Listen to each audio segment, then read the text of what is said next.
How's it going, eh? It's Sun Seb. It's been a minute since I made a video, and I'm not going to say I'm back, but, kind of slow rolling back into things. I might have a few videos come out here or there.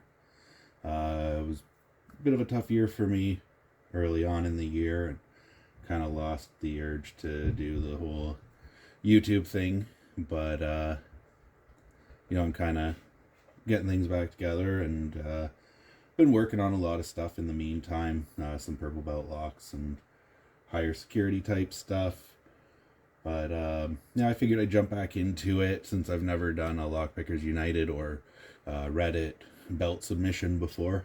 I will pop in and try and do this blue belt submission, and I'm going to use the Lockwood 356 S63 for that, which I have nicely laid out here in front of me. So I'll go ahead and reassemble that, do a pick and gut, and hopefully keep everything in frame, and it all works out for me.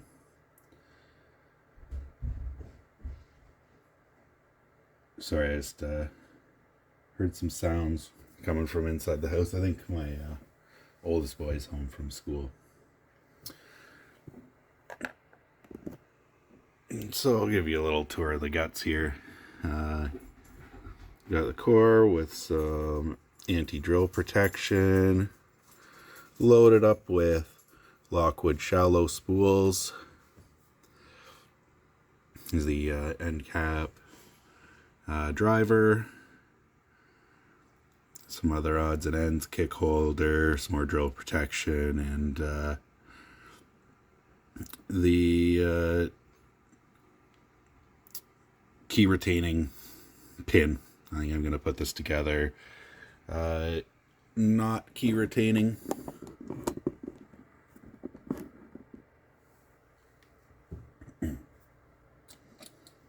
Not probably going to be talking a lot again.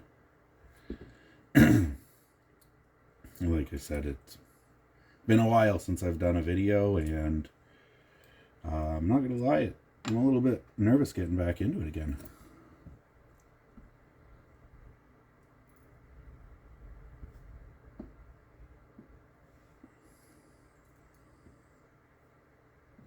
All the springs are the same, so I'm not really too concerned about which side I start loading from. One of the kind of annoying things that I got to work with here is that I have not got any followers for this size plug besides the Sparrows one, and it has that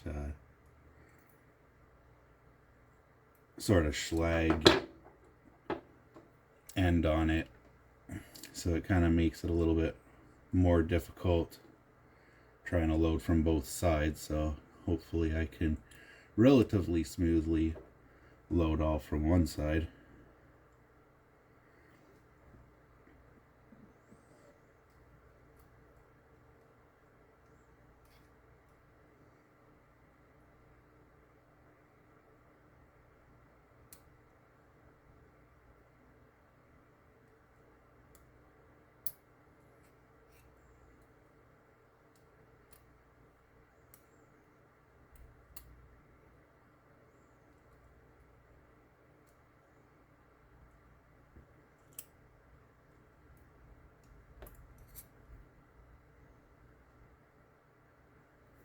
First couple are obviously the hardest, and you haven't got the plug in very far, and it makes it difficult to work with. Now that the plug's a little bit more stable, hopefully the rest will go a little bit smoother.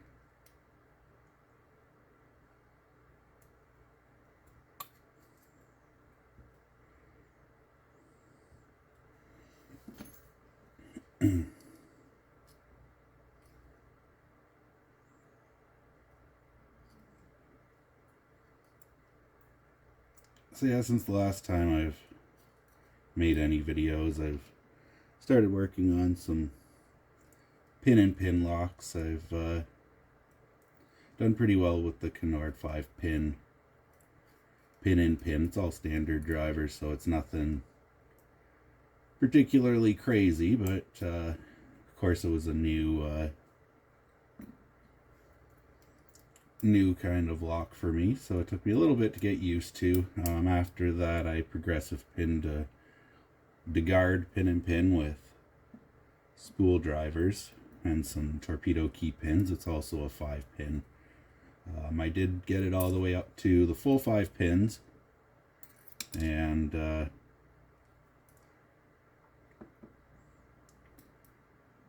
did manage to get, oh, come on, I did manage to get an open on it a couple times, at least twice, so feeling all right on that lock. I need to do some more practice before I get it on camera. And the other thing I've been working on is an ASA Maximum Plus Restricted, which I have pinned at 5 pins right now. I've gotten it open a few times at 4 pins, but only once on 5 pins, and wasn't exactly repeatable. Struggling a lot with that one, so I'm going to keep working at it. Hopefully have a couple purple belt locks open soon. Then after that, I've got some Japanese stuff to work on. Maybe start working towards some of the higher level belts.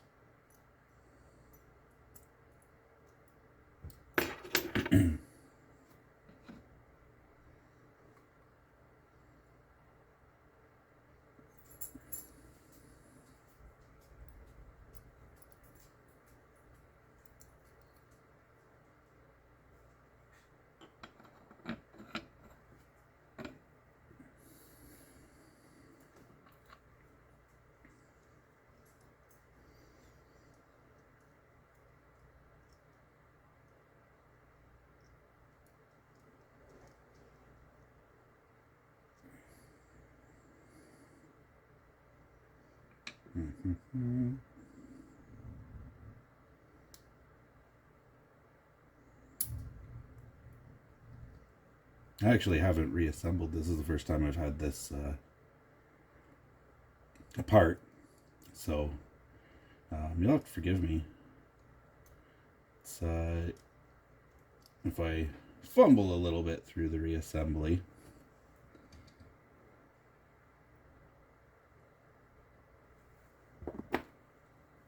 Not my first reassembly in general, but it is my first reassembly of this particular lock.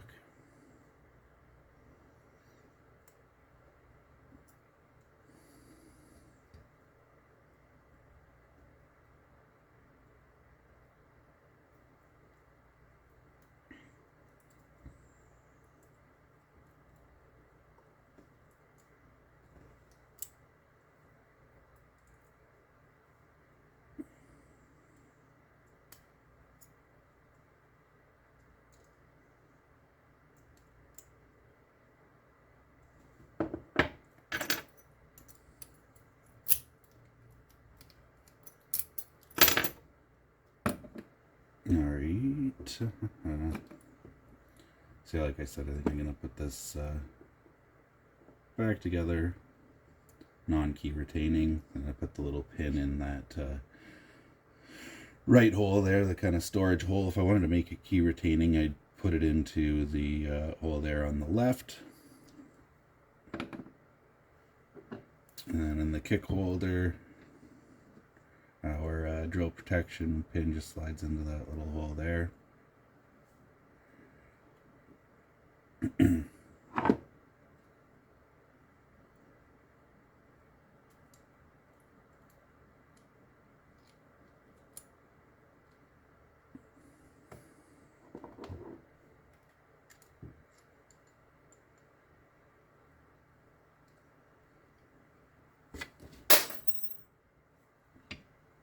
Losing something.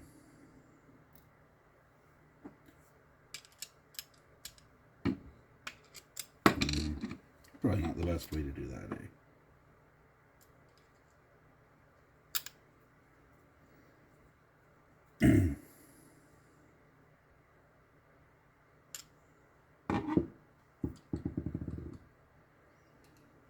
And myself personally, I like to make sure that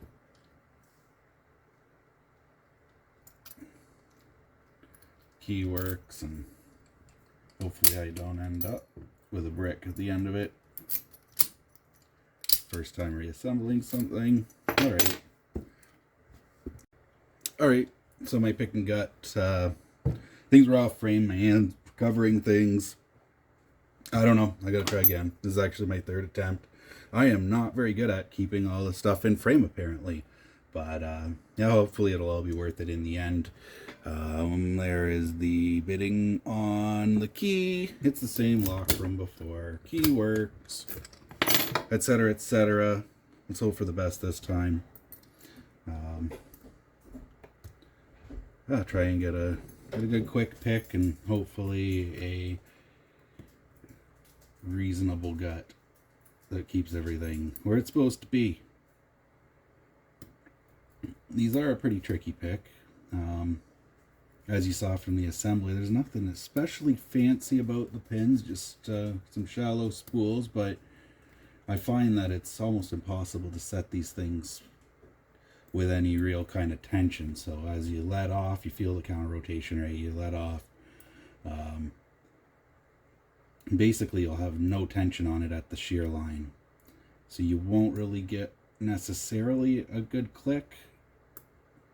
You'll just have to kind of, when you feel the pressure let off on the pick, try and put some tension back on. See if you go back into a false set. Since it is all spools, normally between this and the 334, what I've found is that you'll have one pin that kind of acts like a taper. As you lift it, you'll kind of go into the false set pretty well straight off the hop. Yeah, then as you set pins, you should be able to drop back into that false set. Very easy to overset. And it's very easy to drop things. Great tolerances on this lock.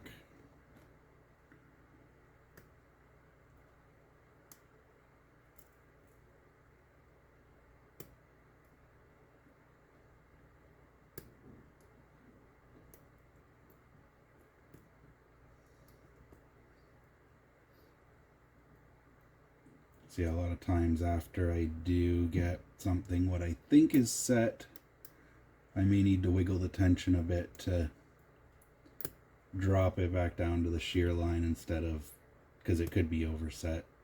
I've noticed that that's kind of a habit that I have with this lock.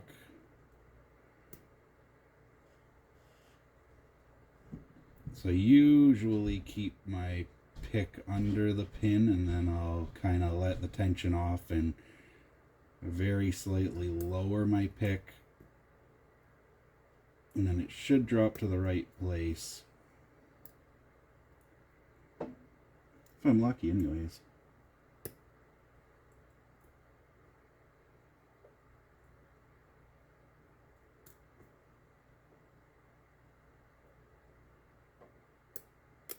Oh, come on. Everything just dropped. I must have been out of binding order. My last pick was actually a little bit quicker. Like I said, it's my third attempt. First one was a lot slower. Doing too much talking and I wasn't feeling it right. Now that I had another practice run, I think I can feel things a little bit better while I talk. So it's not quite as boring as the second run. But apparently it is going to take me a little bit longer, it appears.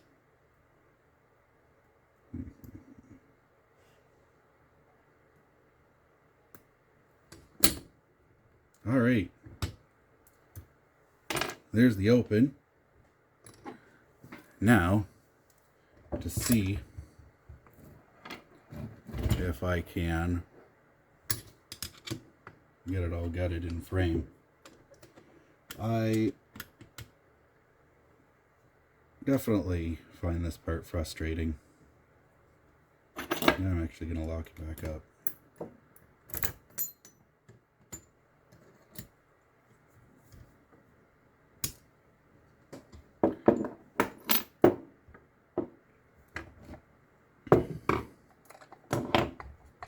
Now I hope I didn't go out of frame with that. I'd go and take a look, but I'm terrified. I didn't. I don't want to have to gut the rest of this. If it was out of frame, and then put it all back together and do it again. But at the same time, I don't want to go and check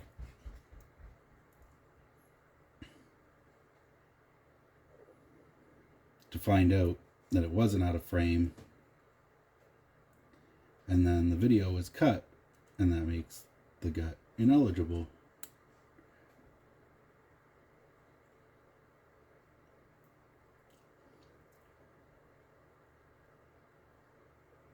And I completely understand the reason for the rules, but it doesn't make me enjoy it anymore.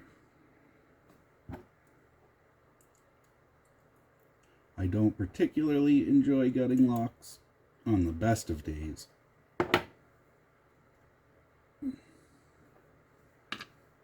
So, that being said,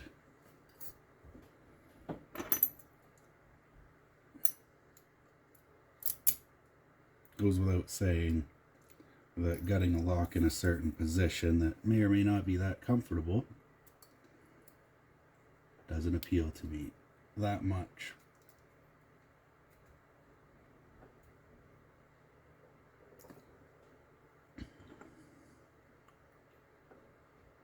But I have been working on some purple belt locks.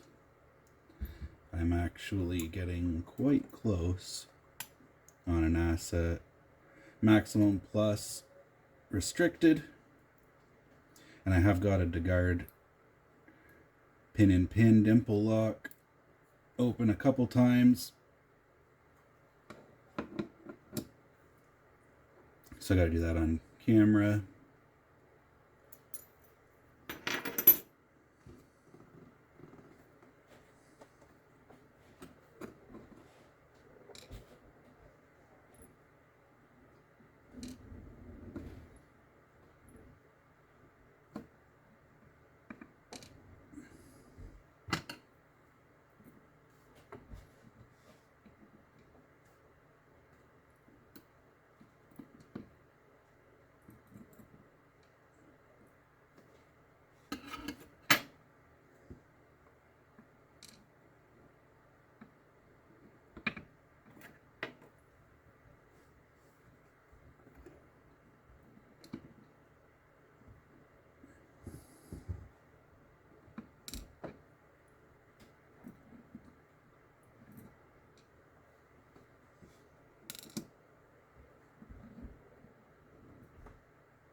Missing one of, oh, there it is.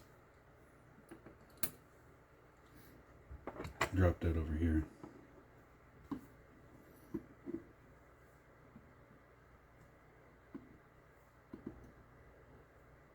Well, I sure hope that that is good enough.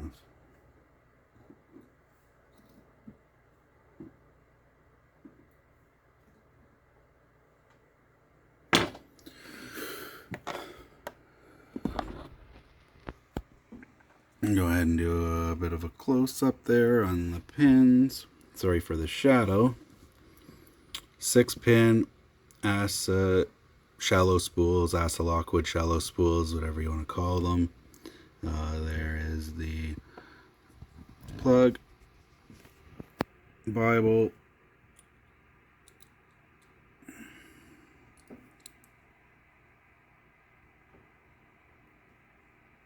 nothing much to show in there.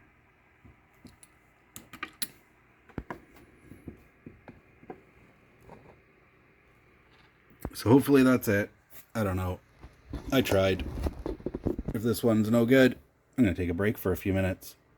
Maybe try again another day. Well, that's all I got to say about that. Yeah. Have a good one.